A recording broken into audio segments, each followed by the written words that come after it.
Good evening. Could we have you all work your way into the chapel, please?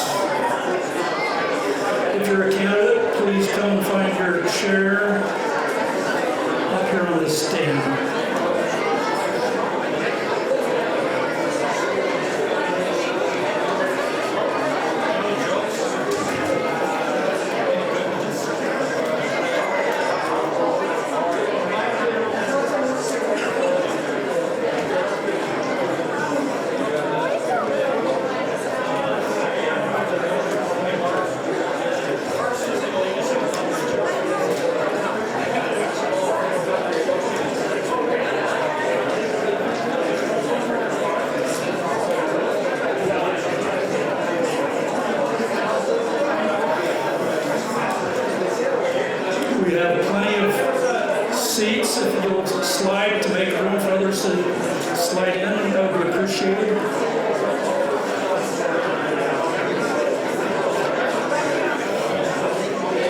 I see Marlo. Do you want to come sit up on the stand with us, Marlo?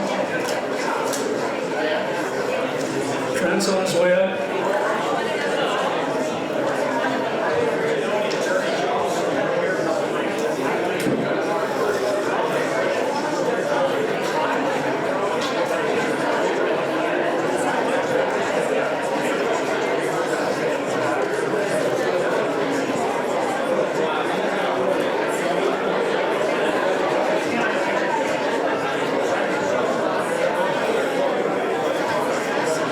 Candidates, please come and find a seat on the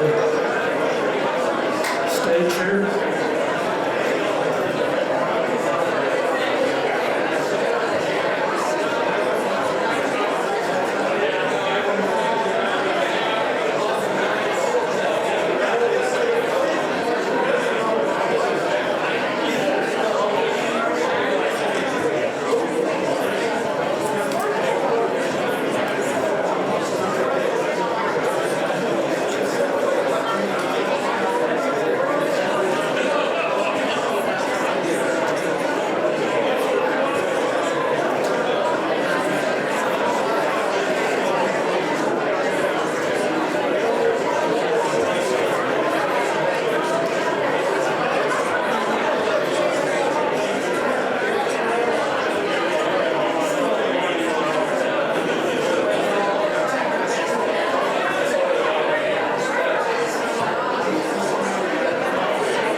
Still works if it's rusty.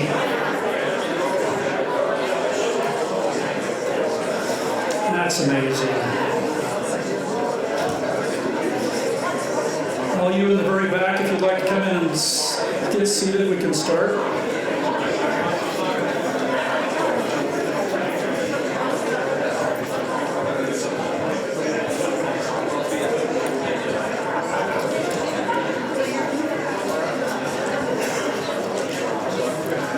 Slide to the outside to make room for those stragglers who are coming. That would be gracious of you.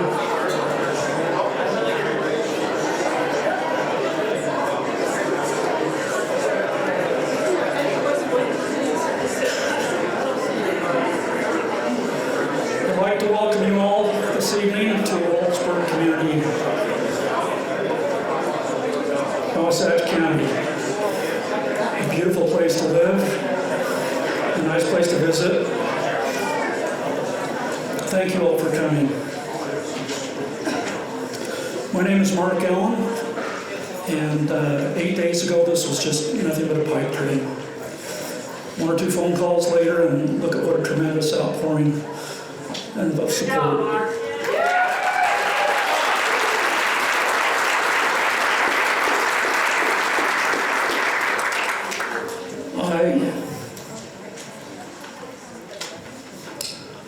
I'm grateful that we have an opportunity as Americans to come together and voice concerns and look for solutions.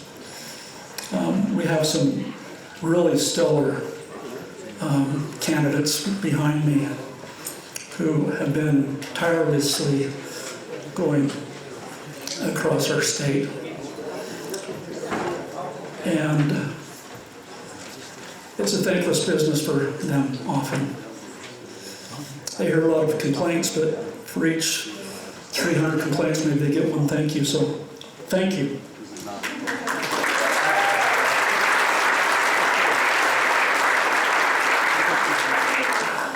Before we do the pledge and prayer, there is one thing that I wanted to just briefly touch on.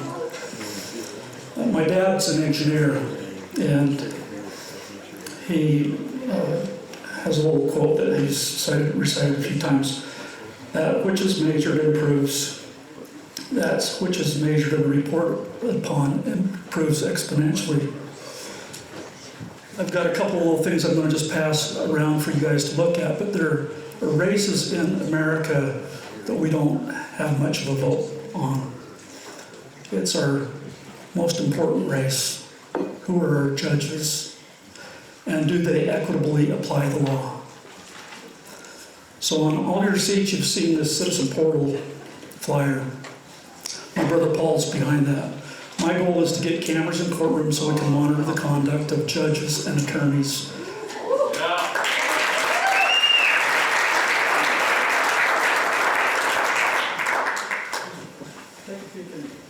Pass this around.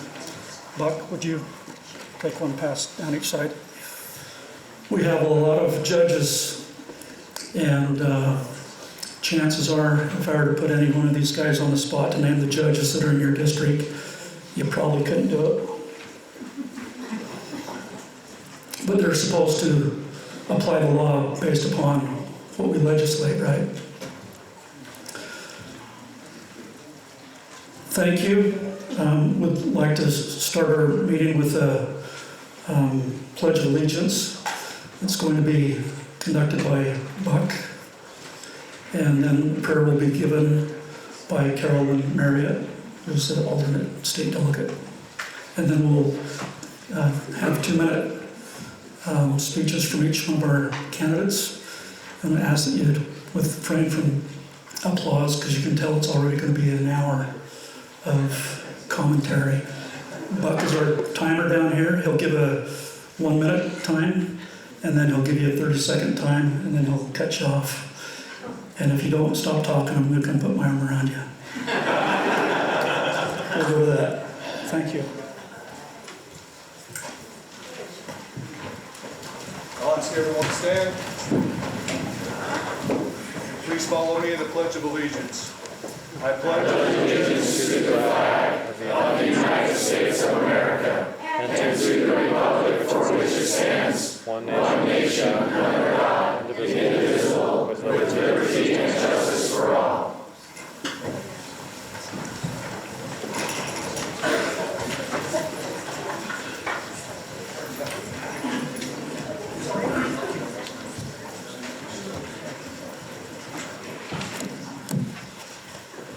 Our Heavenly Father, we are so grateful to meet together tonight. We're so grateful to be Americans, grateful for our founding fathers and the founding documents that we stand on. We're so grateful for this great state of Utah, for these candidates who are willing to work for us and serve us. We would ask Thee to bless us with Thy Spirit tonight. Help us to have the spirit of discernment and know what will be best to do for our community and our state. We thank Thee again for so many blessings and say this in the name of Jesus Christ. Amen. Amen.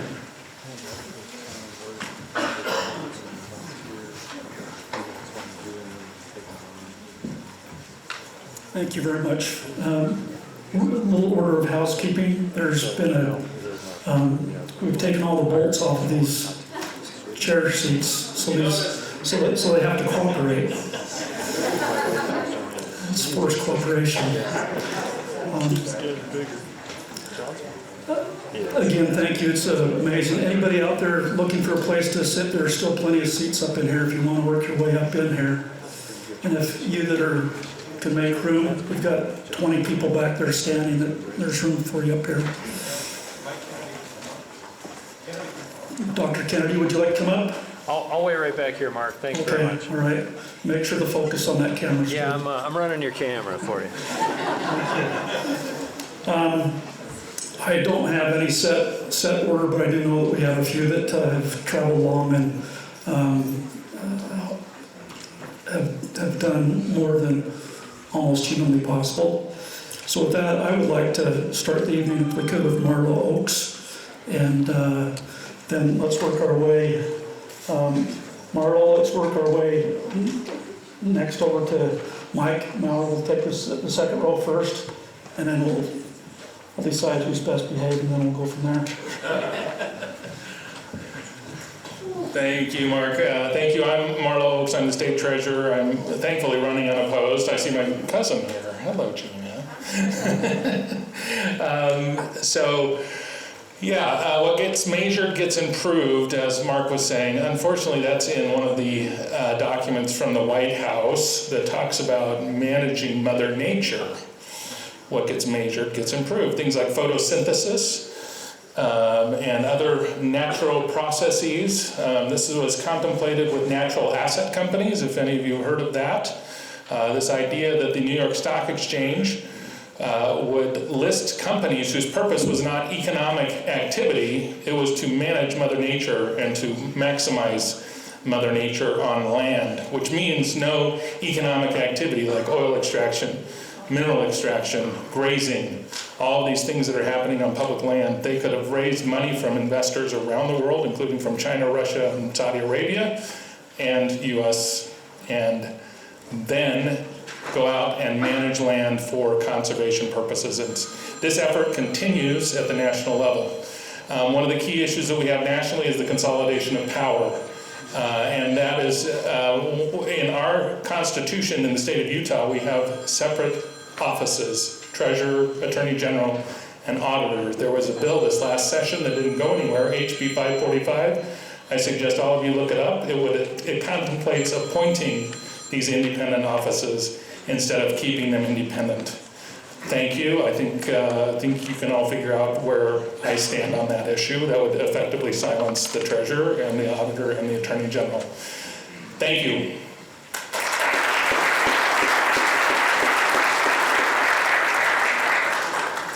Ladies and gentlemen, I'm Mike Mower. I'm here representing Governor Spencer Cox, Lieutenant Governor Deidre Henderson, and I'm going to move quickly through some of the most conservative things that our governor's done. A lot of people think, well, is he really conservative? Well, you listen for yourself and decide.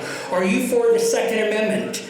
If you are, Governor Cox was the first governor in Utah history to sign constitutional carry.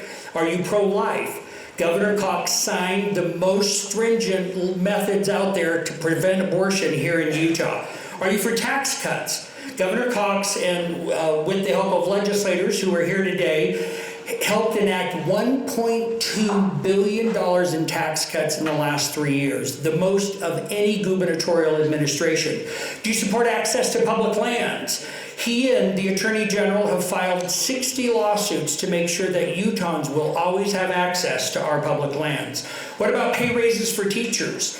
They were able to give every teacher in Utah a $6,000 raise last year, while at the same time balancing our budget and giving a tax cut. It's because we're a well-managed state. What about kids in social media? Just moments ago, Governor Ron DeSantis in Florida signed a bill to make sure that parents are in control of what their kids see on the internet, not the Chinese Communist Party. Where did he get that idea from? He got that idea from Governor Spencer Cox here in Utah, who's been leading the way to make sure that parents are the ones who are in control of what goes on in their children's phones and what they see all the time. Do you like being a winner? Utah was recently named by U.S. News & World Report as the best state in the nation. Not second, not third, not fourth. We're number one. And do you care about rural Utah? If you care about rural Utah, you've got a governor from Sanpete County who has moved 590 pre-existing state jobs to rural Utah. On behalf of the governor, thank you so much for your involvement here as delegates, and thanks for Mark for bringing us all together this evening. Have a great evening.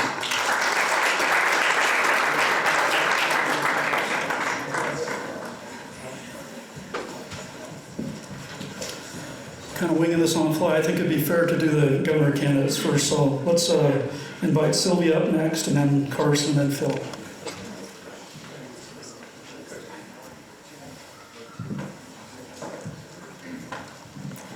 It is nice to be here. I am Sylvia Fisk, and I am the daughter, middle child, of two hardworking school-teaching parents. As your governor, I will tell the truth. If you come to me with a question, I will answer it. What I won't do is serve you with a lawsuit to silence you. I won't allow my staff to sue you with a lawsuit to silence you. I will bring integrity, transparency, and truth back to our government because I will be working for you. Not special interest groups, not lobbyists, and not money. Thank you.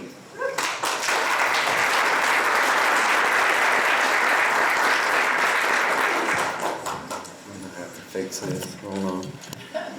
Coming in. Sorry, I hope I don't screw anything up.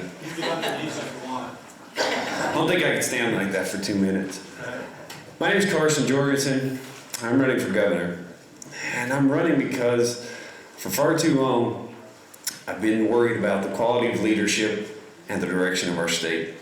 I know that you all feel it. We see that drift a little bit more blue every year. But we've seen what works. We've seen what policy works. Red works better than blue. Republican works better than Democrat. Conservative works better than liberal. We see it time and time again. So why do we elect these Republicans who find the need to wander down the middle of the road trying to please everybody when we know what works? And that's why I'm here. I have 5 little girls. My family, we've been ranching here in Utah for 6 generations, 170 years. I'm concerned that it's not going to make it to 7. And that's why I got involved in politics. I'd rather be home, working sheep, being out on the ranch, and doing those things. But this is far too important. There's far too much at stake. Over the past 10 years, we have doubled our state spending from $14 billion to about $29.5 billion. In the last 3 years, we have gone from taking $4 billion a year to roughly $9 billion a year from the federal government. An audit came out today, and the auditor put out that he was concerned about our dependency on the federal government. And right now, I can't think of a worse idea than to tie our success here as Utahns to the federal government, who is out of control printing money and putting it on the backs of your children. That's what's happening. And that's what we're going to put an end to. That's why I got involved, and we're not going to wander down the middle of the road. We need strong conservative leadership and a clear direction and a commitment to head that direction. And that's why I'm running for governor.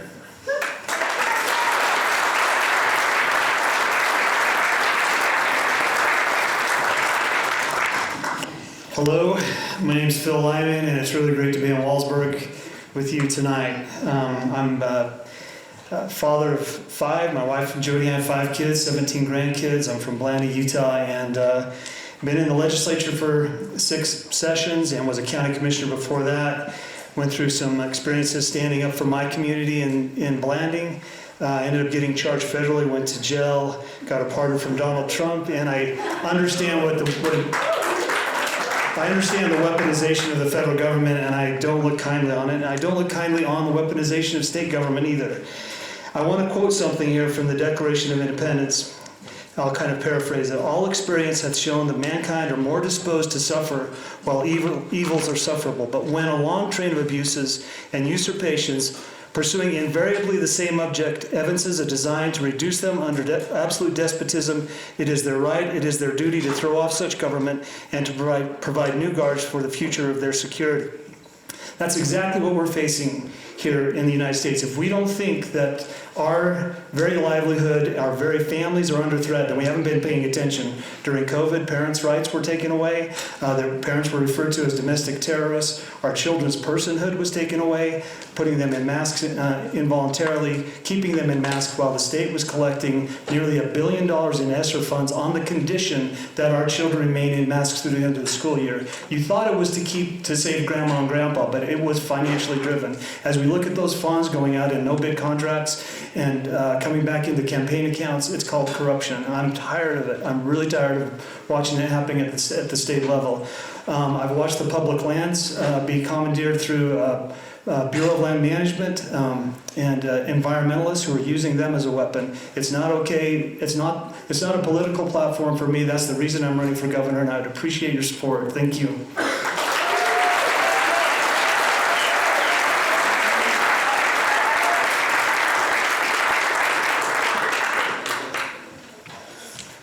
Got some good candidates. Let's do the congressional race next. If we could, Dr. Kennedy, would you like to come up next? And some of the candidates are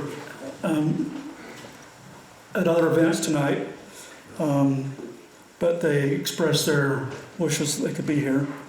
But I'll turn the time over to Dr. Kennedy.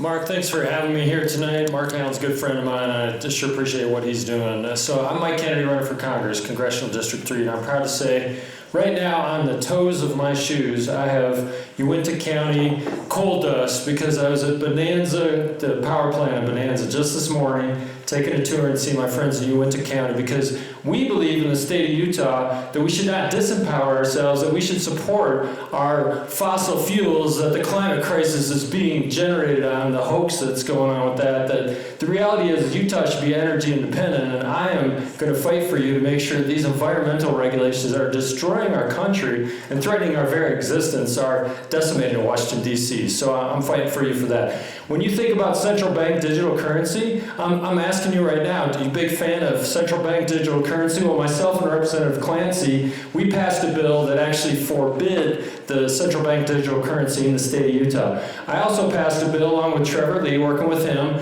to demand that the federal government have the decency to notify us when they're going to drop illegal individuals in our state so that we can respond. So the reality is on this campaign, people say, are you going to fight? The reality is that for 10 years in the state legislature, I have been fighting for you against mask mandates, against COVID vaccine requirements, and I'm proud to say that I'm here to fight for you, to make Washington work for you instead of you working for Washington, D.C. I'm Mike Kennedy. I would be honored to have your support. Thank you very much for allowing me to be here tonight, and I'll be in the back to answer any questions you might have. Thank you very much.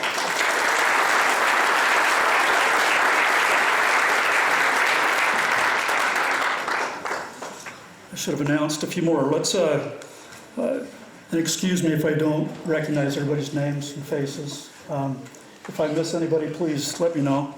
So Chris Herrod, I know that he's here. John Dougal. Is there Stewart Peay here? Yeah. Stewart. Kathryn. So let's go to that point, please.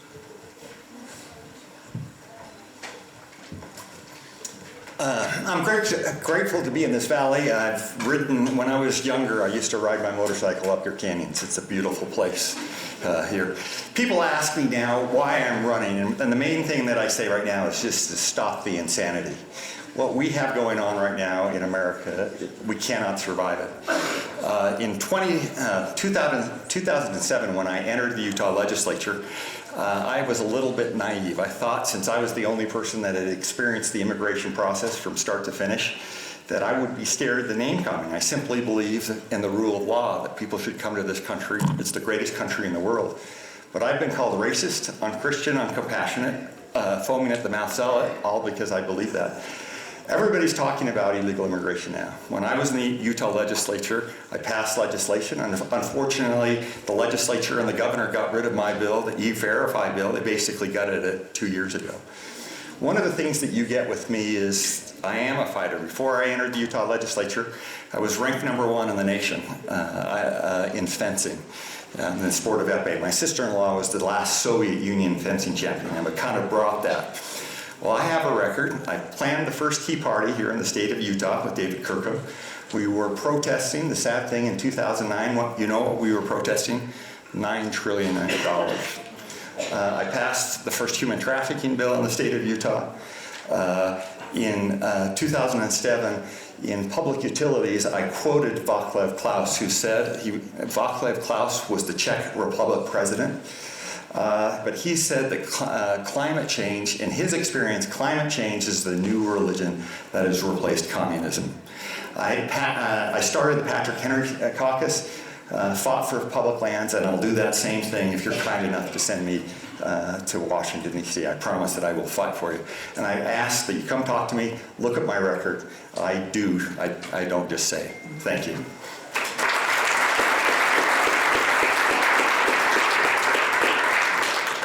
Good evening. My name is Stewart Peay. I'm running for Congress. To understand who I am, I want to tell you a little bit about me. In the summer of 1996, I enlisted in the Utah Army National Guard. I was sent to Fort Leonard Wood, Missouri. For those of you that have never been to Fort Leonard Wood or basic training, basic training is broken up into 4 blocks of 2 weeks each. The first 2 weeks, learn how to polish your boots and salute. The second 2 weeks, learn how to fire an M16.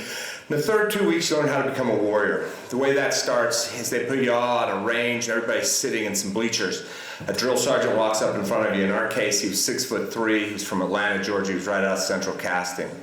He's sitting there talking about what you do as a soldier, what it means to be. And at that moment, in the background, you can hear a 50 caliber machine gun start to echo through the hills. And he stops speaking and he says, "Privates, do you hear that sound?"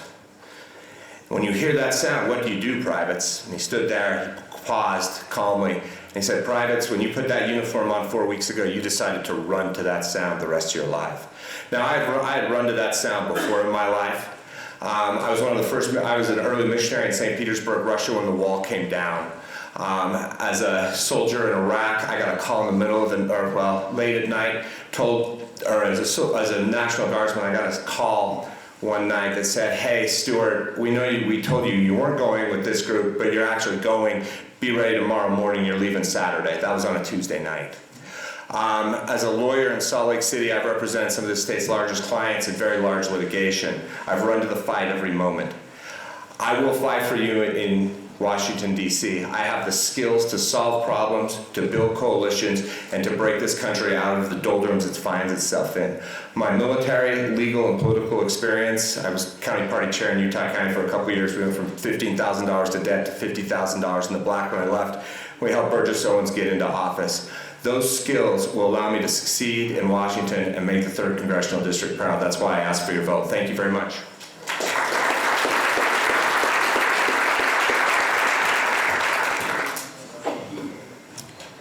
I'm John Dougal, Frugal Dougal. I'm going to be a little more blunt than the treasurer. Over the last 12 years, I've fought to be your watchdog, to help you hold government accountable. There's a reason why auditors should be independently elected. You need to tell the legislature, you need to tell the governor not to take your vote away. Will you help me with that fight? Will you help me with that fight? Thank you. I'm running for Congress. I want to tell you what we're dealing with back there. A couple years ago, I drove down I-15, drove past a Prius with a bumper sticker that said, "Stop mining." Think about that for a minute. Stop mining. The 20-something driving that car clearly had no clue where the steel came from, the plastic, the tires. Did I mention it was a hybrid? What about that battery? Completely oblivious. Reagan said, "It's not that our liberal friends are ignorant. It's just so much what they know that just isn't so." That is the logic we're dealing with in Washington, D.C.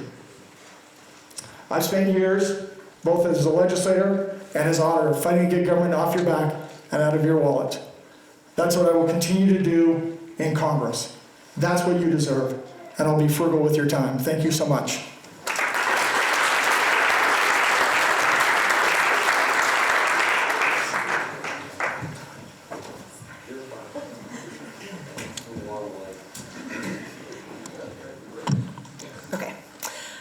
Hi, my name is Kathryn, Dahlin, and I'm running for Congress, and I want to thank you all for coming tonight, and a special thank you to Mark Allen for inviting us all up and organizing this wonderful event. I really appreciate it.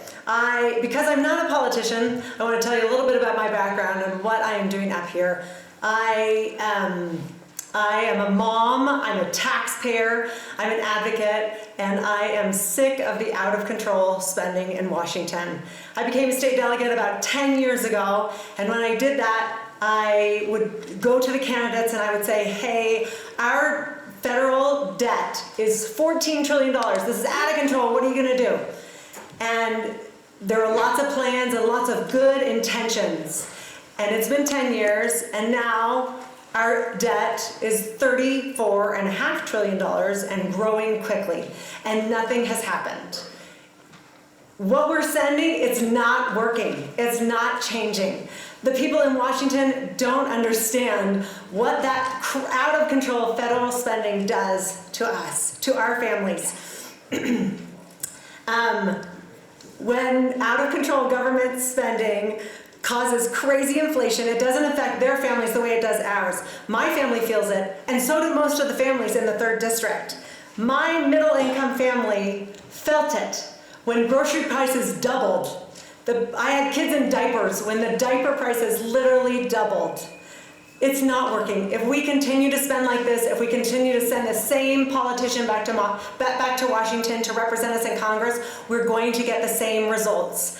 I will go back and pass a balanced budget. That's my #1 priority. It won't be about re-election. It will be about my special interests, the kids, the grandkids, the future of our economy. My name is Kathryn Dahlin, and I would appreciate your support.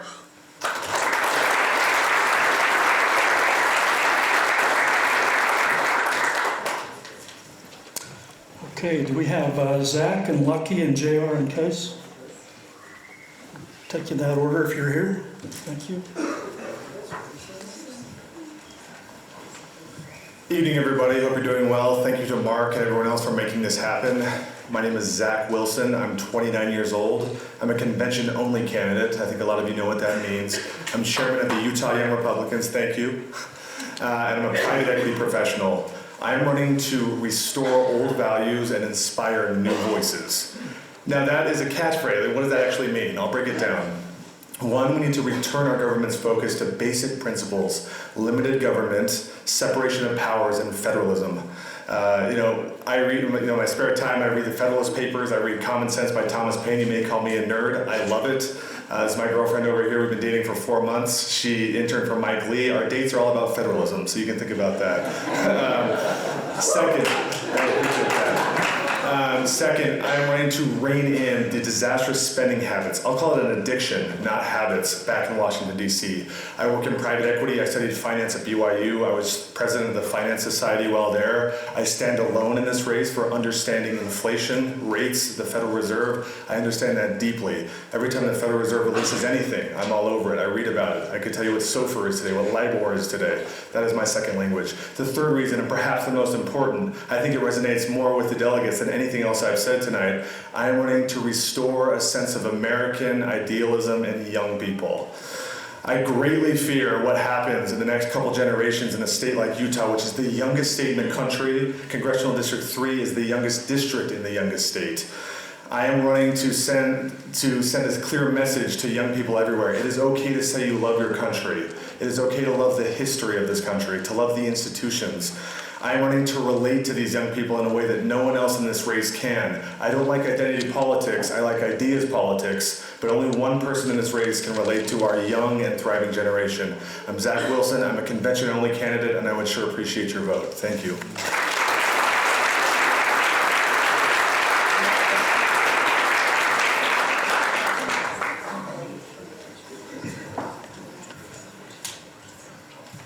I don't think Lucky's here, so I guess I'm up. But I'm J.R. Bird. I'm running for Congressional District 3, and I really appreciate a lot of the things that have been said tonight. So when you talk about coal dust on your boots, I've got coal dust on my boots. I've got manure on my boots. I'm from the Uinta Basin, born and raised.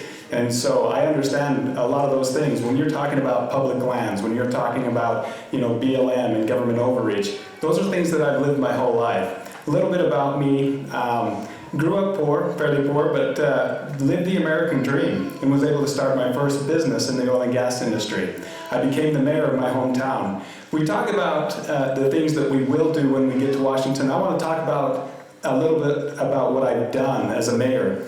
When I first got elected on the council, I saw a Good Old Boys Club that existed. I led the charge to root out corruption in Roosevelt. Not only that, as soon as that regime was voted out, something that people said would never happen. It had existed for 30 or 40 years. We got them voted out. The very next thing we did is implement term limits. We got that passed. I'm in my second term. I'm done. We talk about things that we'll do, and these are things that I have done. When we talk about the budget and finance, I'm a business owner. I've bought businesses, I've restored businesses, taken them from failing to success. These are things that I'm familiar with. Energy policy.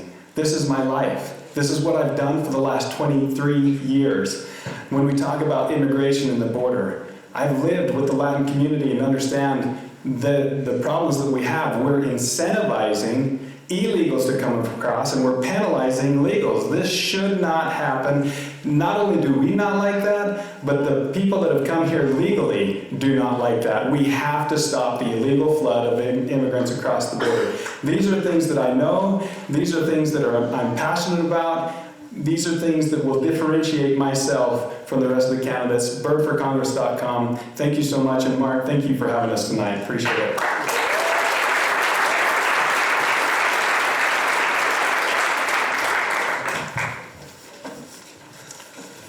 So my twin brother from different mother, Senator Hinkins, got his hair cut. I'm not planning on getting mine cut until we clean up our politics. You know, I ingested 1,000 hours of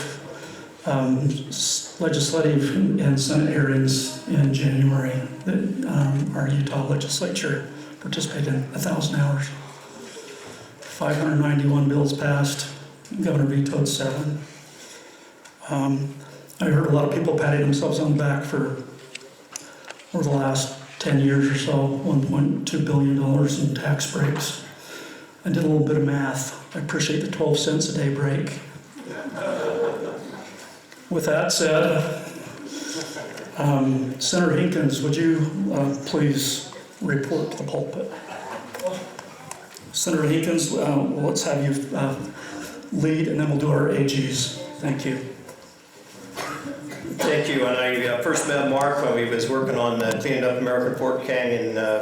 I've been in the Senate now for 16 years, and I started out working in the coal mines. I went to Utah Technical College in Provo, and went to work for the U.S. Steel Horse Canyon mine, and I worked there for 3 years till they shut down the Geneva plant in Orem. And because we didn't have a coal market, we weren't competitive because we'd been a captive market. I ended up moving back to my hometown in Orangeville, Utah, in Emery County, and started an electrical business, and I repair all the big electric motors for all the coal mines and power plants. And it came to, I went to a mining convention in Carbon County at the country club, and when Mike Dimitrich, who had been in the legislature for 40 years as a Democrat, he said that the only person that could replace his seat would be a Republican from Emery County. And since all of the boys there were from Carbon County and they were mostly Democrats, then they had endorsed, some of them had endorsed Obama, President Obama, and who wanted to kill coal. And so I was basically railroaded into running for the Senate, which I'd never been to the Capitol before. And it's been quite an experience, a real eye-opener, but my real intent is to try to keep the coal-fired power plants operational in the Huntington 100 power plants and keep the mines. When I first started in business, there was 30 coal mines and 7 federal mine inspectors. Now there's 30 mine inspectors and 6 to 7 coal mines. And so you can see what's kind of how a turnaround has been. They've over-regulated the industry. I also, my son's a mining engineer. That we have a tungsten mine over in Rachel, Nevada, a tungsten and silver mine that we're trying. And tungsten is no longer mined in the United States. We're completely dependent upon China. 85% of the tungsten comes from there. So when it comes to armor-piercing bullets or to protect our vehicles, tungsten is very important. And so we're trying to rejuvenate that mine. And so I enjoy being in the Senate, and I enjoy representing Daniel, Charleston, and Timberlakes. I represent 9 counties total, and so thanks for your support.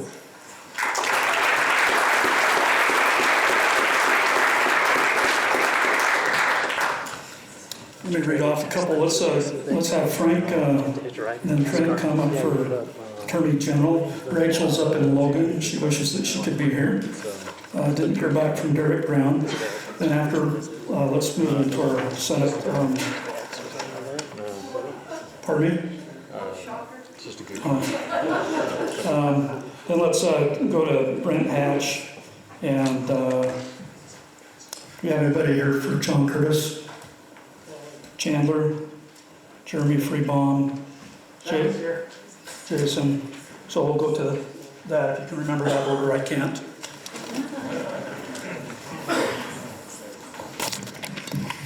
I'm Frank Myler, and I'm running for Utah State Attorney General. I've been married for over 36 years to my wife Debbie back here. We have 5 adult children that have graduated from college. We actually just returned, literally, before we came here, from Phoenix, Arizona, where my second son just got married down there. So we're excited about that. That's really one of the passion that fuels me why I'm running for this race. Because I'm pro-family for my family personally, as well as everybody else's. And my motto, you'll see, is trusted experience.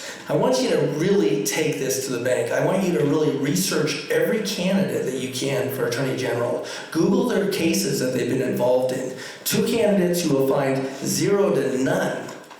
You will find almost no cases in the state of Utah that any of them have litigated. Now, the other thing that's very important is I'm the only one that's had jury trials. That's combat when you're an attorney, having a jury trial. I'm the only one that's argued many times before the Utah Supreme Court. That's also combat, and the 10th Circuit Court of Appeals. Now, other candidates have made these sound like they've filed something to the U.S. Supreme Court.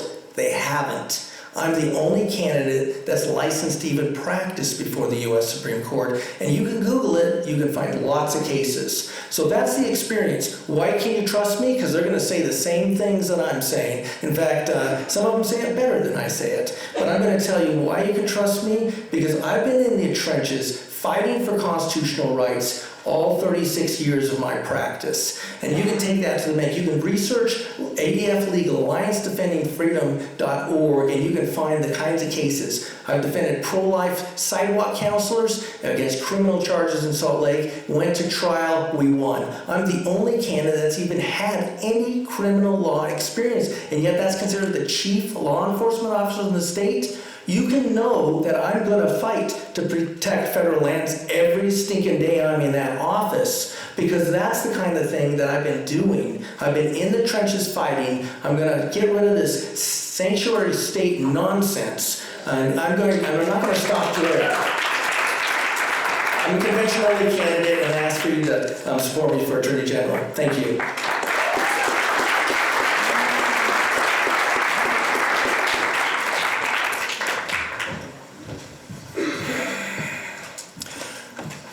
My name is Trey Christensen. I'm an America First candidate for Utah State Attorney General, and as your Attorney General, I am going to drain the Salt Lake swamp. No, thank you. Let me tell you what that means. We have an utter lack of election integrity in this state, and that is leading to a culture of corruption in this state that is keeping your voice from being heard in the Capitol, and I'm going to fix that. On day 1 of my administration, we are going to begin a full statewide transparent audit of Utah's electoral system. You need to know that your votes as Utah voters count, and only your votes are counting. Now, there's a lot that an Attorney General can do, but you have to stand and go above and beyond, right? You have to have a vision. We have experience. I've been a litigator. I've done cases in complex business litigation in Boston, and I've had cases, pro bono cases, where I protected parental rights. But it's not enough to just go in and do the job. You've got to step above and beyond and have a vision for the future of what you're going to accomplish for the people of Utah, and election integrity is my #1 issue. If you don't have election integrity, you have nothing. And that's what I'm going to fight for day 1 in the office. Second, top cop. Utah's Attorney General is the top cop in the state. That means you need to have relationships with those law enforcement officers. Just because someone's a chief law enforcement officer doesn't mean that they're the state's attorney. They're your attorney against the power of the state when they come for you, even against the power of my own office. office when necessary. So I will work with local law enforcement, and in particular the county sheriffs, to make sure that your rights are protected. And when we build those relationships, we're finally going to be able to fight what's going on at the southern border and protect our laws and make sure that this never becomes a sanctuary state. That is my biggest issue right now, because that's what's happening. Look, I'm not getting into this race because I want power. I want to pull the power down. I'm not getting into this race for fame. I have the love and adoration of my 4 children, and that's all I need. But I will not allow them to grow up in a state where we become California in 10 years. I will not allow them to grow up in a state that acts like a sanctuary state, and I will not allow my children to grow up in a state where the federal government acts with impunity to take away our rights, take away our lands, and take away our voices. I'm the Attorney General candidate that's been a CEO. I can bring litigation and leadership to this office and protect your individual rights. Thank you.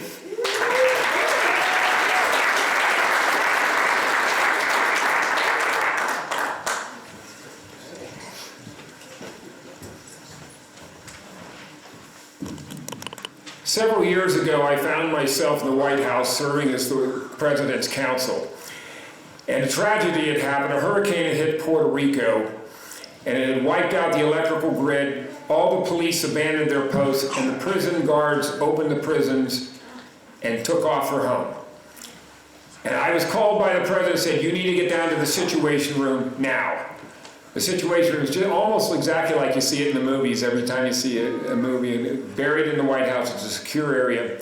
And I was there with the Chairman and Joint Chiefs of Staff, the Deputy Chief of Staff of the President, several other military officers, and we were deciding whether or not we would send the military in to restore order. And we're getting shortwave radio broadcasts from people, this is a Second Amendment pitch too, they're on top of their stores with shotguns and rifles trying to protect their property because civil order was gone.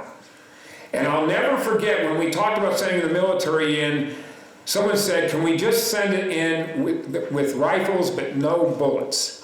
And the chairman of the Joint Chiefs of Staff said, that's cutting the bologna mighty thin, son. If we go in, we're going in locked and loaded.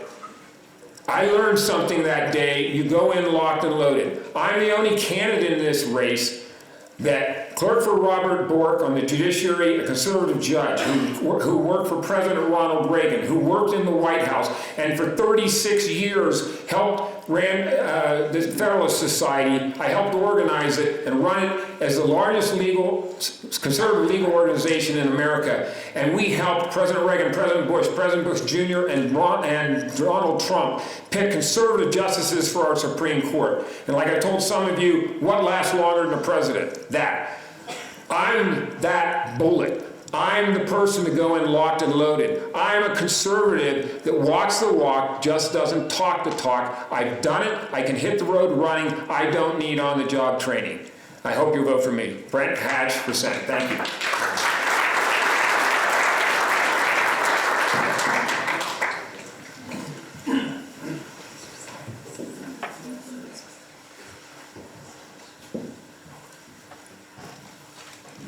Hi, my name is Chairman Tanner, and I'm running for U.S. Senate. I'm running for U.S. Senate because living the American dream has worked really well for me. I'm the grandson of a coal miner, the nephew of a coal miner. My name is Chandler Hinkins Tanner, if you didn't make that connection. I grew up in Orangeville, graduated top of my class from BYU, went to Harvard Law School and got a JD, went on to Oxford and got a master's degree in history from there. Worked in law for a couple of years in New York and then returned to Utah, where 10 years ago I started a company that supports childhood literacy. It provides tools and families with tools, online tools, to encourage reading and to make our youth strong readers, which is one of the best things we can do for them. That company has allowed me to return to Orangeville. When I was a little boy, I grew up watching my Uncle David drive around town, go to his shop, and I was inspired to also be an entrepreneur. So I started this company like him with 2 of my brothers, and we've run it for 10 years and sent over 1 million books to families around America and have over nearly 100,000 users of our software. Now I'm back in this small town with 4 kids and my wife. My kids ride their bikes around with friends after school. We have the coal mines and the power plants, and I have to tell you, since my Uncle David is here, I have to say I used to drive around and see a bumper sticker on his truck that said, Earth first. We'll mind the other planets later. That's a sentiment I think we can all agree with. I love our rural lives. I love our rural areas. I love being in our town of Orangeville. I want to preserve that experience for our kids.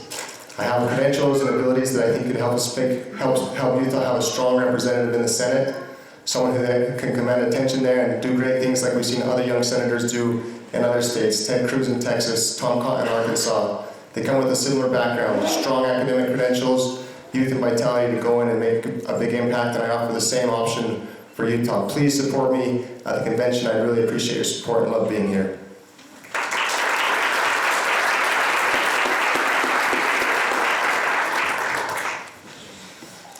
Hello everyone, Trent Staggs running for U.S. Senate. Mark, thank you for putting this together. I am in this race because the establishment is killing us. In 2018, Tucker Carlson wrote a book entitled Ship of Fools. For far too long, we've been electing folks that go back to D.C. and care more about being part of the establishment than pushing up and standing up against it. You know what's typified my career and my 10, now 11 years going on in office in Riverton City is to always stand up to the establishment. I've done it in the way in which I've run this race. I'm the only one that was willing to challenge Mitt Romney. I got into this race in May. We just pushed and pushed and explained why he has got a horrible record. He went down from 50 to 30% favorability, said he wasn't seeking re-election in September. Everybody else in this race came in after that fact. Also in my time, first to endorse President Trump, I was always one that stood up to lockdowns and mandates of any kind as a mayor. Stood up to ESG, inappropriate materials in school, high-density housing. I am proven, I am tested. You know what you're going to get with me. That's why we've got the endorsements of so many. Mark Levin, Charlie Kirk, Kerry Lake, Senator Tommy Tuberville, who came out here and said, look, I'm endorsing Trent Staggs because he's the guy. He supports President Trump. We need 7 or 8 more of him so that we can have a Republican majority again and a majority of people, not just with R's next to their name, but are actual America First constitutional conservatives. That's what I will do day one, be able to work with President Trump in January 25 with this coalition that I've already built. I'm also convention only. How many here are state delegates? We went out, we raised over $1 million. I could have bought signatures like some of these other folks, many that are in the race, but I committed day one, we were only going to go through the caucus convention system. I'm a man of my word, and that's what we've done. So I'm seeking your support to go ahead and win at convention, and then we will have the ability to go on and beat the establishment folks in this race in the primary in June, and finally get another Mike Lee conservative in the Senate representing us. Thank you.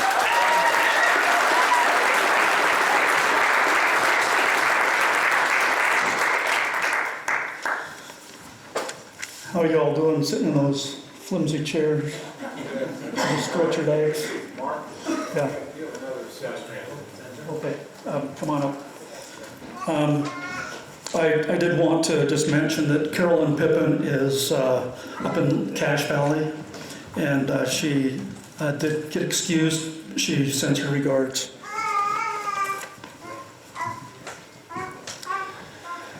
My name is Josh Randall. I'm running for U.S. Senate as well. I'm a major change candidate. I'm only running convention route as well. When I say a major change candidate, the first thing I talk about is faith. I believe there are certain things that need to be done right now in the federal government that are going to require some faith. I mean, I wonder what the eyes of people look like back here when I'm going to talk about some of this stuff, but we need to decentralize the Federal Reserve or decommission it. We have a major problem with the way that it's functioning right now. Our Social Security system needs to be privatized. Our Medicare system needs to be privatized. Our food stamps and Medicaid systems need to go back to the states. These are major changes. A lot of people in this race, I feel like I'm a CPA. I'm the father of 6 kids under the age of 10. I wonder how many people want to become CPAs in this stage. Just by raising a hand, how many would like to be a CPA? But that's the type of work that's needed right now in Congress. Somebody who reads through laws, finds the financial ramifications, and makes the changes. And some of them might take miracles. We need faith to perform miracles right now in Congress. The Founding Fathers did it this way, with a faith to perform miracles. And I'm telling you, these are the answers. I can help with these answers. That's the reason that I'm running. If we don't send a major change candidate, it's really not going to matter who you send. Because they're going to do the same thing that's been done for the last 50 years. If we don't send a major change candidate with the faith and the willingness to go stare at the numbers and read through the laws, it won't change. Josh Randall, running for U.S. Senate, I appreciate your vote at convention. Thank you.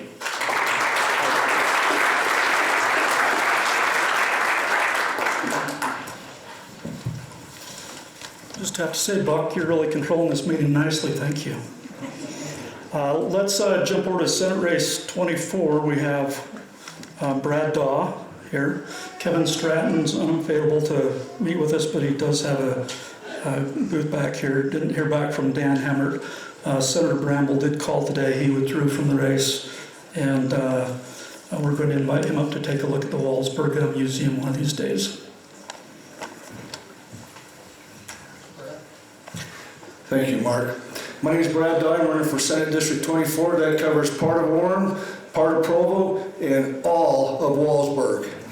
I want you to know I grew up in Shelley, Idaho. It has a grand total of 1 stoplight, so in my opinion, Wallsburg is exactly the right size. This is my first time being in a town hall up here. I guarantee you, if I'm elected, it will not be my last. I love meeting with the people. I love returning to reporting, and you'll get tired of me just coming up here, but I would love to be able to have that opportunity. Ladies and gentlemen, I have served in the legislature for 14 years in the House. I can tell you not just what I'm going to do, but what I have done. I have fought against healthcare mandates as the chair of the Health and Human Services Committee and will continue to do so. I have opposed taxpayer-funded stadiums for people who have to spend $100 a ticket. That's not right. That's not a wise use of taxpayer money, and I will oppose that. Here in Utah, we love legal immigration, and that's what I will support. The rest of you, we like you to go back and come into the country the way the law specifies. And frankly, ladies and gentlemen, one more thing I want to say very bluntly. In my opinion, DEI is DOA. Thank you.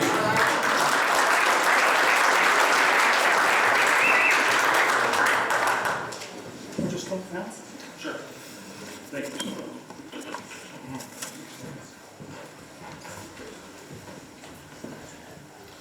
Mark, thanks so much for putting all this together. My name is Michael Cook. I'm running for Senate District 25. That's Mike McHale's district. I don't believe in nepotism in the government.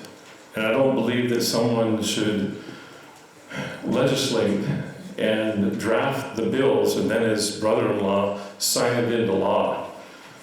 The reason I'm here is because many of you know that our state flag was taken away from us without us being able to go to ballot. I'm not even from Utah. I'm from Idaho. But I believe that your voice is most important, and your voice was taken from you. After 176 years, touching something as precious as our beautiful flag. And here's what I think.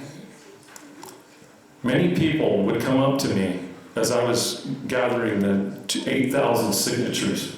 I personally gathered over 8,000 signatures. I was out there in the cold, but I was doing it so that we did not become a California.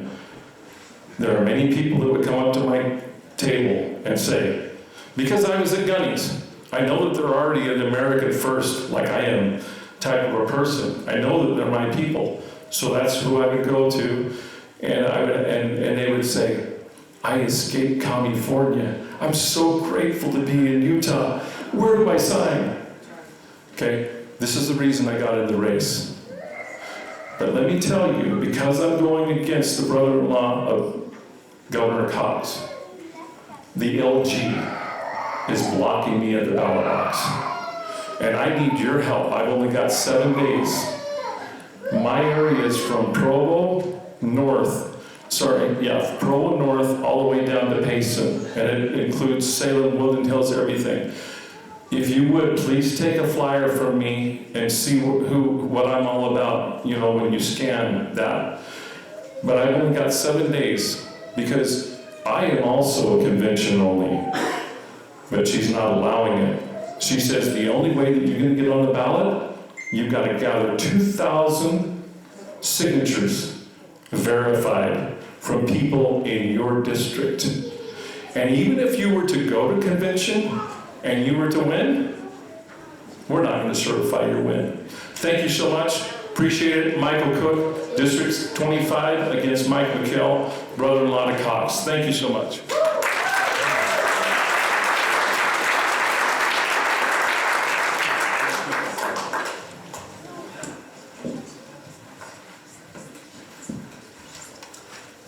Gathering signatures is no easy task. I did a couple hundred, so I salute you for your efforts.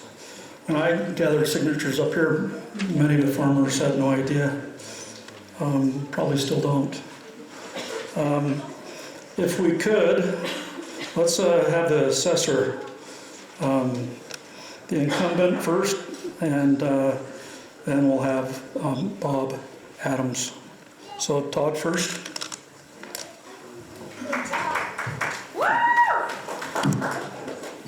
So I am running for re-election of the Wasatch County Assessor's Office. I have been the assessor for 3 years. I have been in the assessor's office for almost 10 years. And during that time, I have learned a lot about Utah state tax law and the administration of assessments. Undoubtedly, most everybody in this room from Wasatch County have received the shock of a lifetime in the last 2 years. I'm sorry. I had to do it, and the reason being is when I took office, immediately the Wasatch County Taxpayers Association brought it to the council's attention and my attention that there was a great uneven taxation for the county, and it was through the assessment process. It was because that the main central part of the valley with high turnover was the most probable place where the assessments were taking place, and there was multiple areas of the county that was not being reassessed. I had no choice. I was under audits from the state auditor's office, the Utah State Tax Commission, who was also audited by the state auditor's office. I had the state legislature inquiring, the governor's office inquiring. I had everybody watching this problem, and I had to cure that problem that year. I couldn't do it. I didn't have enough time. The first year I was in office for 4 months, and then we closed the tax roll. I had 1 more year to get it in. 2022 was the year of the biggest increases that we've had. I had to do that. There's laws, and I will send everybody a copy of that law by email, all the delegates. I need your vote April 2nd so that I can continue on. For the first 3 years, all I've done is get the county as a whole caught up together. We're all now on the same level playing field. Is it perfect? No. But I'm working on it, and I haven't stopped working since the day I started. I've been here for every one of you. I can look every one of you in the eye and say, I work for you every single day. You're on the top of my mind every minute of every hour that I'm in that office, and I ask for your vote on April 2nd.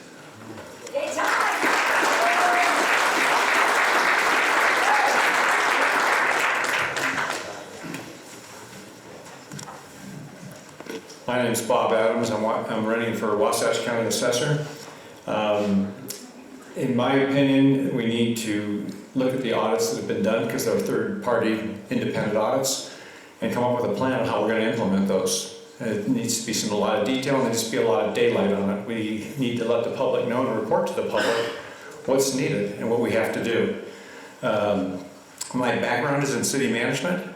I have had the reputation of being a fixer, where I go into organizations that have not been doing what they should be doing and straighten them out. And I've had a good success record doing that during my 40-plus year career. I'm a court-validated expert witness on local government issues, and I'm also a government organizational efficiency consultant. And I think that we can do it better. I believe that we should start with transparency. Make sure that we are open in how we develop our assessments and our evaluations so people know how they're done. I believe we need to have steps on how we can improve or how we can appeal the process if we need to, and need to understand what is required to have a successful challenge. I also want to use citizens committees to look at various aspects of the assessor's office, because that's the best way to get information out to the people, is to have the people here. And we have to listen to the people as elected officials, and I think not enough of that is being done. In my first 100 days on the job, I want to be proactive and not reactive. I want to implement best management practices. I want to prepare a review and action plan, as I mentioned before, of the auditor's reports. I want to determine customer service training needs in the office's staff so that we have better respect for the public. Also develop information sheets just on the whole process so people understand how it works, and it's not a mystery or a stealth government office. I also believe in advocacy for the people. And by advocacy, I mean we need to know how we are going to address, help people address those things, and also help lobby at the state level for relief for people on fixed incomes and starting families. So I am Bob Adams, running for Wasatch County Assessor, and I need your vote. Thank you.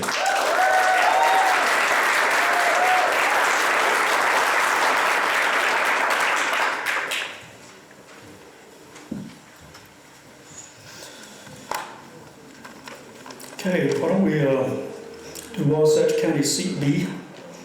We have Melvin McQuarrie and Colleen and Nick. Down that order.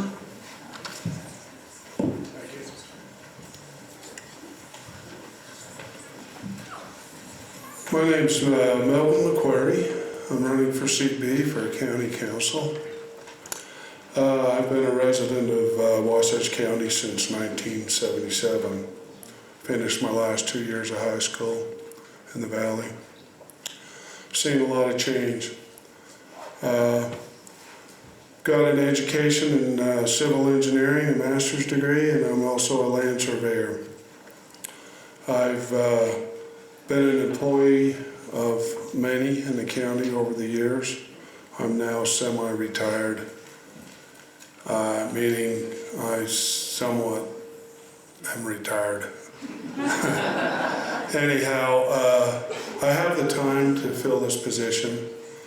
I have a vast knowledge and over the experience of the last 35 years.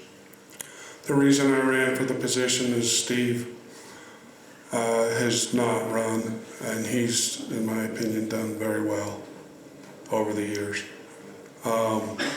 There was a vacancy, and so I filled it. Nobody prodded me to do this. Nobody asked me to do this. I just thought it would be a good idea. I will promise one thing: I'm honest, I'm logical, and I speak my mind, but I'm teachable, and I will work with the other members of council in all decisions. And you usually come up with the best one. I served as almost a full term appointed in the city of Peay in '98 through, I think, about 2001. And I learned that very thing. You take everything up and down on the merits, and you make the right decision, and usually the right decisions with the group. I have I will end it there. Thank you.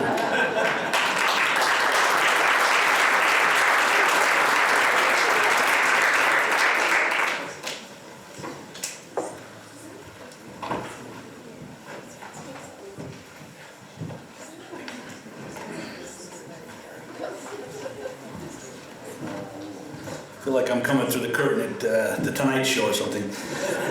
I'm Nick Lopez. I am a retired U.S. Marine Sergeant Major. I spent 25 years in the Marine Corps, retiring as a Sergeant Major. I'm a combat veteran of Iraq in 2003, and I was serving in the Gulf War in 1991.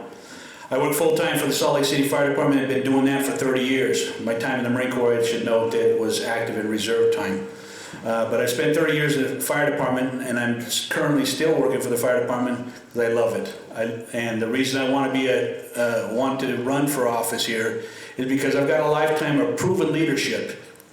both in the Marine Corps and in the fire department, and my service to others. That's what I want to do. That's what I chose my whole life to do. And I've been serving this nation, I've been serving this community of Salt Lake City as a firefighter, and I've been doing things within the community here based on those things. You may have seen the banners of veterans on Main Street in Heber. That's a project that I started with the encouragements of an idea from a resident. I've done I renamed or worked with the city council and got the only veteran killed in Vietnam, a street named after him in Heber. Blaine Welch was killed, young Lance Corporal. I also got a World War II, there was two brothers, the Jones brothers, and one of them didn't come home from World War II. We got a park named after him. I'm here because I got a lifetime of service. I know I can do a great job for Wasatch County. I got the fortitude and everything you've ever heard about a Marine, about digging in and fighting for his troops, that's me. And I look at the residents as the same way. The motto of the Marine Corps is Semper Fidelis, and that I live by that, and I will always live by that. So I'm here to serve you. Thank you.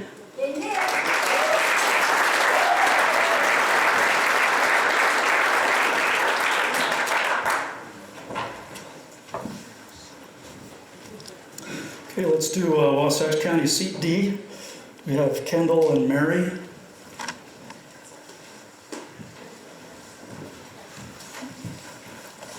Thank you. I appreciate being here, and thank you, Mark, for putting this together. I'm a state delegate, and I've appreciated the opportunity to listen to these different candidates that we'll be looking at the end of April in the state convention. Appreciate that. I'm running for re-election on County Council Seat D. I think in my time that I've been in that office, I've proven that I'm committed to put forth the time needed to do the job and to learn about the issues. I've been about county business since 7:30 this morning. Visited Sanpete County to learn more about one of the committee assignments I'm on, one of the 15+ committees I'm on. And it's been a good day. It's been a full day, but I've learned a lot to take back to continue with that assignment. As a county councilman, I'm experienced to settle on 15+ committees. Most of those I end up eventually the chairman of the committee. I've been on chairman of most of the committees I've been on. And I've worked hard to learn. When issues come before, as we go before, I've taken the time to learn what the issue is. I'm fair-minded. I'm willing to listen to anybody, hear your opinion. If you bring up something I wasn't aware of, I take the time to find out and learn about it, and committed to do that and continue to do that. Just to close up a little bit, I appreciate Todd running. Just a word for Todd. He's worked hard in the 3 years he's been there to correct problems that were created, many problems were created by the prior two assessors that you elected. Let's not make that same mistake this time around and get somebody in. Let's put somebody that's proven they're doing it and they can do it. Thank you.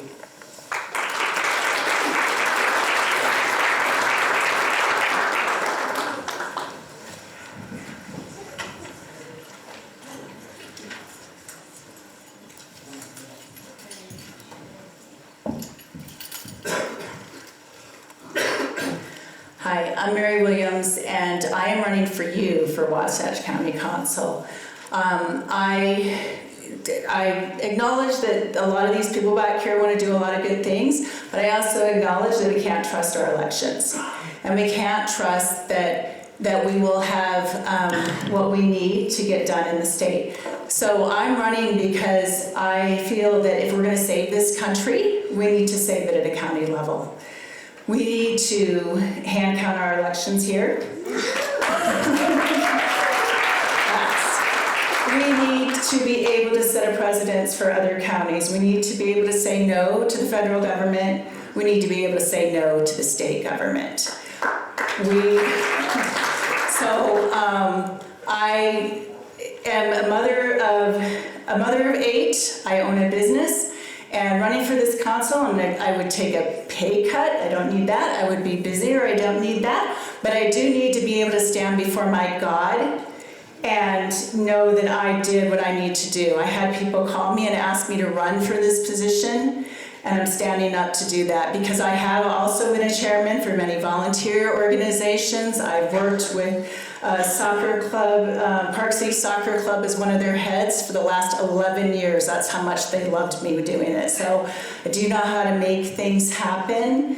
And I've heard a blessing that there was a blessing upon this county, I don't even know, 100 years ago, that said that the greatest healers on the earth would come to this valley, to Wasatch County. And for a long time, me having been former in the medical field, and then now I'm a natural healer, I thought that was what it was, and now I realize that it is to heal this country.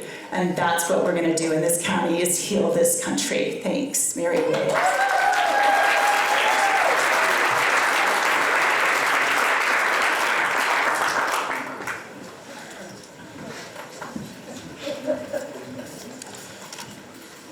Why don't we do the state auditor next? We've got Tina Cannon and Ricky Hatch. Tina, would you like to go first?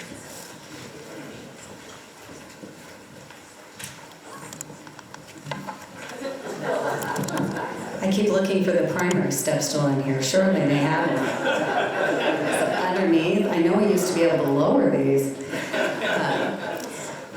People keep asking me, are you sure you're tall enough to run for state auditor? And I keep answering, of course, I'm the perfect size. I'm in stealth mode. No one ever sees me coming. And now you know why, because you can't see me behind the microphone either. So I'm Tina Cannon, and as we've talked about just recently, that was my audit. I'm currently in the state auditor's office. I'm a senior policy advisor. I have a background in accounting, spent my life in the private sector, finding out whose money that was that we collected. The most important quality in a state auditor is a backbone, because sometimes you say the hard things. And sometimes you need to understand what it means when there's a tax shift from one side of the county to another. And you ought to be willing to say it. And when people haven't been taxed correctly for 5 years, you ought to say it. And it's unfortunate that we can't own where we were, because this little thing they gave me up here says, that which is measured improves. That which is measured and reported on, improves exponentially. That's what we do every day. We stand for fiscal compliance and we stand for statutory compliance. We should follow the law in government. We make you follow the law. Government should follow the law too. I'm Tina Cannon. I'm running for your state auditor. Appreciate your vote on April 27th.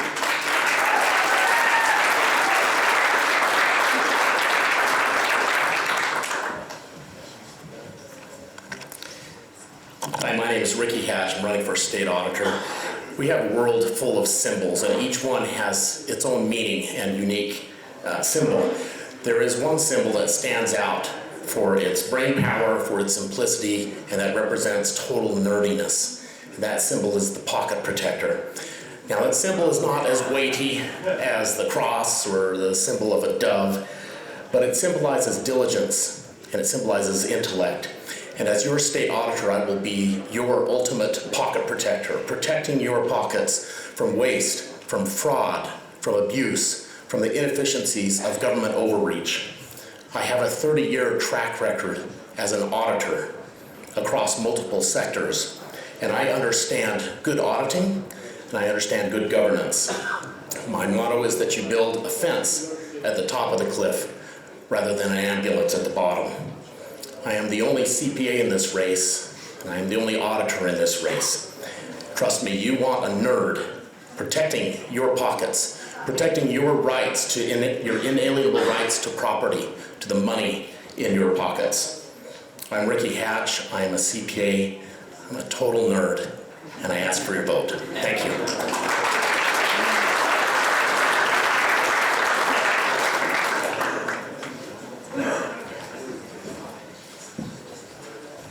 My father had one of those pen protectors. State school board. Anybody have interest in school board issues? Or should we call it a night? No. Before we do that, can I see the hands, county delegates here? Very good. State delegates? Very good.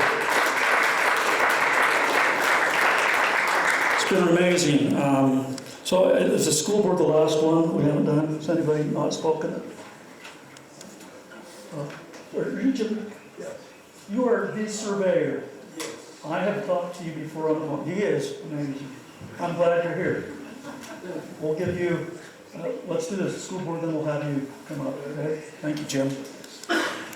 I was on the board of directors for the Utah Stream Access Coalition, trying to figure out how to protect access below the Heber, or below Deer Creek. And Jim provided a very important document that showcased perhaps a Scrivener's error, a typographical error that puts the easement up on the mountain. So if we can't get access to the Provo River, my proposal is we move the mountain. Why don't we go with James first, then Cole.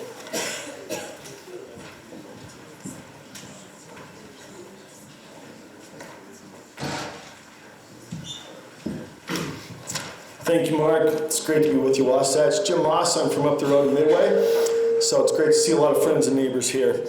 I am running for re-election to the state board. I'm the current representative of District 12, which goes from Orem up to Midway and out to Vernal. I'm also serving as the current chair of the state board. So since I'm up for election, I'd like to report what I've been up to. I'm a lawyer by day. I also teach political science at UVU. Got 5 kids here in the public school system. 3 are grown, 2 are still here. So that's what drives me to do what I do. When I ran on academic excellence, freedom, and flexibility. And I'd like to tell you what I've done there. When I came on the board, the mission statement of the Utah State Board of Education was that we advance equitable conditions. We decided equitable can take you down all kinds of roads. So we changed it. It's now academic and organizational excellence. That's what USB does. Everything flows from that. Let me tell you how I've supported freedom and flexibility for parents, for teachers, and for students. First, I worked, believe it or not, we didn't have at the state board a person at the top line leadership devoted exclusively to parents and parents' rights. So I changed that. I worked with the leadership of the legislature to get funding for a parent liaison engagement specialist. That person, we hired her, great charter director from out in Vernal. She's currently analyzing parent complaints, reaching out to resolve them, and working with schools to improve constructive parental engagement. Second, I proposed and passed, I wrote a rule that said a teacher cannot invite, suggest, or encourage a student to reconsider or change their sexual orientation or gender identity. Parents need freedom. Parents need freedom from divisive ideologies. We got that passed. A similar bill didn't quite pass the legislature, but I'm here to say it's already locked because we passed it last November.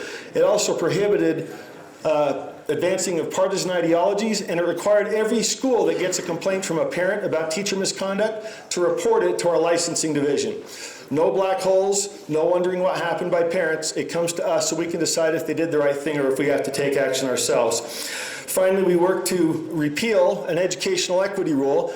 When we didn't have the votes, we reworked it and we turned it into the equal opportunity rule. We tracked recent legislative changes on anti-CRT and anti-DEI. I worked with the legislature on both of those and we passed that last fall as well. For teachers, teachers often get locked in with the union, steps and lanes. You go up one step at a time. I worked with Candace Perucci, the chair of the House Education Committee, to create a new lane, a new path for teacher leaders. Stay in the school. You don't have to become a principal. You're recognized and paid for your merit in instructional leadership in your building. For students, I helped change our social studies standards. Believe it or not, Brigham Young was not in our Utah social studies standards. That seemed a bit off, so I got him added. We did a number of things. I worked with the, excuse me, I'm cottonmouth. I worked with the UVU Center for Constitutional Studies to get things added to support. Are you saying I'm out of time? I'm sorry, I was waiting for the buzzer. All right, I'll wrap up from there. I've also worked for students and teachers to get freedom by supporting charter schools and the voucher bill that was passed last fall. There's a lot of challenging things going on in Utah, but there's a lot of good things. I've enjoyed my term on the board. I hope you'll send me back for a second term. Thank you.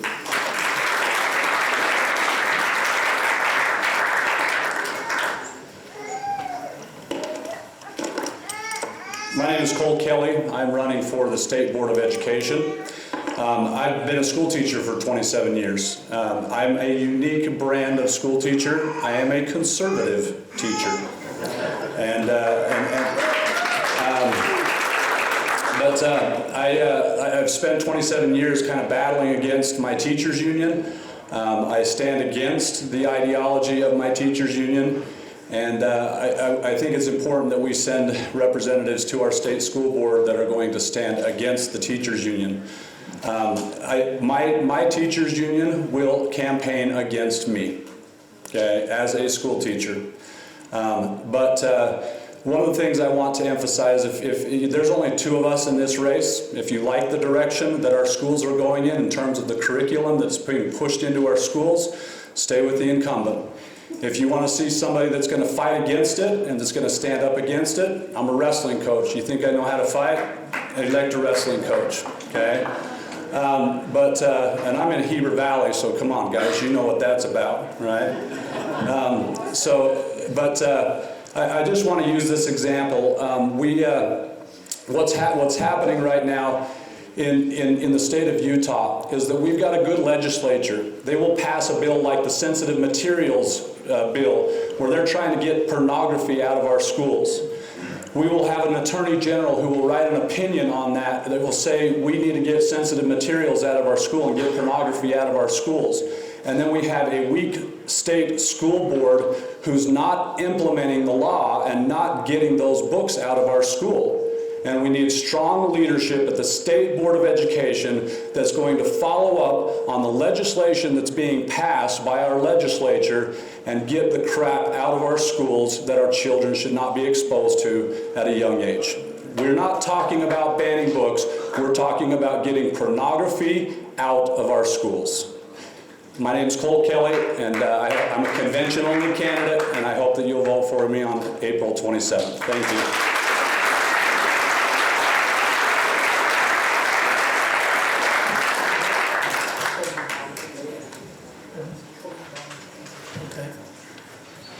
Understand Colleen Bonner just came in? Is that true? Yeah. Would you like to speak? Yes. Can you do a cartwheel on your way Sure, up? cartwheel up there. Tina left her mark here. So we'll just... I have a really loud mouth, so I'm good. I probably don't even need a microphone. We'll just let Jim be our anchor. So Tina, why don't you come first? You want me to do it? Okay. So, hi, I'm Colleen Bonner, and I am running for the Wasatch County at-large seat.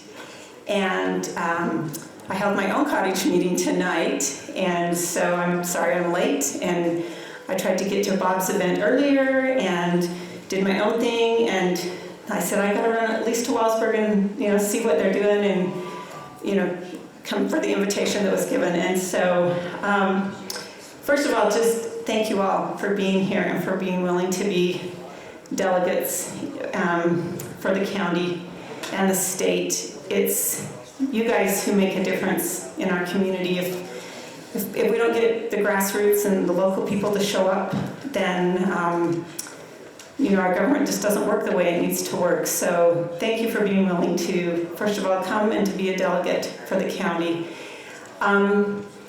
Just one thing that I want to just really encourage those of you who are delegates, and if you are a chairman in your precinct, please make sure your delegates get to the county convention next Tuesday night.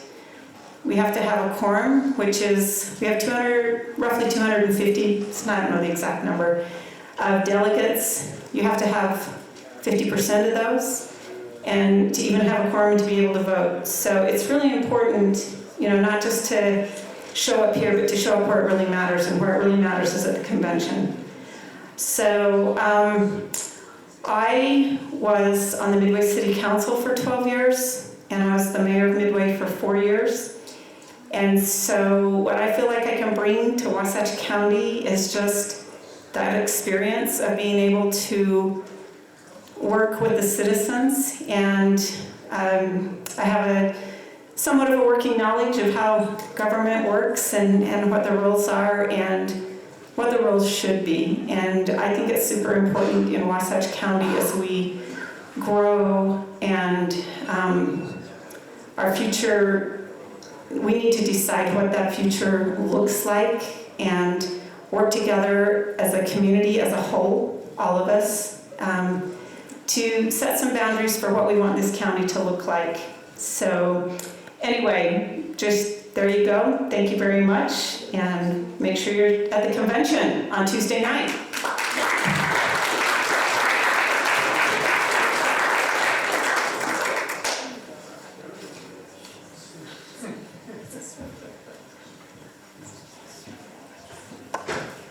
I'm Jim Kaiserman. I'm the county surveyor up for re-election. I've been the county surveyor for nearly 4.5 lustrums. If you don't know what a lustrum is, you haven't watched enough John Wayne movies. The county surveyor kind of goes under the radar until somebody has a problem with their property. And then they come beating a path to my door. I understand the state code, I understand boundary law, not an attorney, but I understand boundary law because I've been around it a long time. I make the decisions on what the law is, what the code is. I call a spade a spade. A lot of people don't like that. A lot of people come in my office, go away disappointed because they're wrong, period. And I call a spade a spade.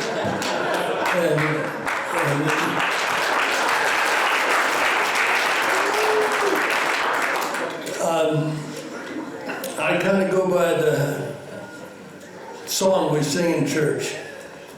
Do what is right and let the consequences follow. Sometimes these consequences are not good. But again, that's my motto. I do what's right by you to help you protect your property. Thank you.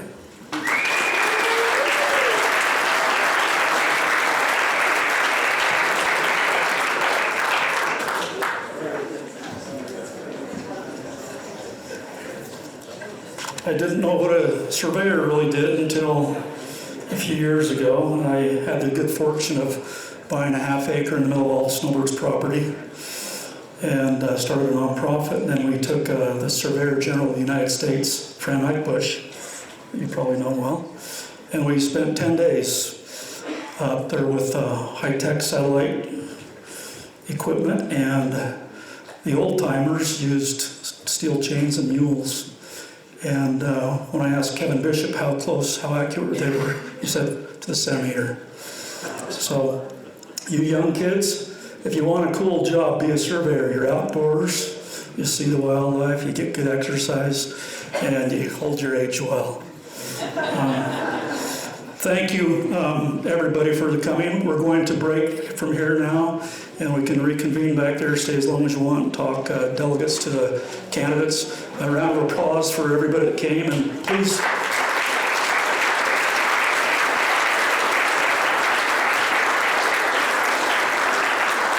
Get your friends out, let's get the vote done, and next legislative session, whoever wins, I'm coming at you to get cameras in courtrooms. Thank you.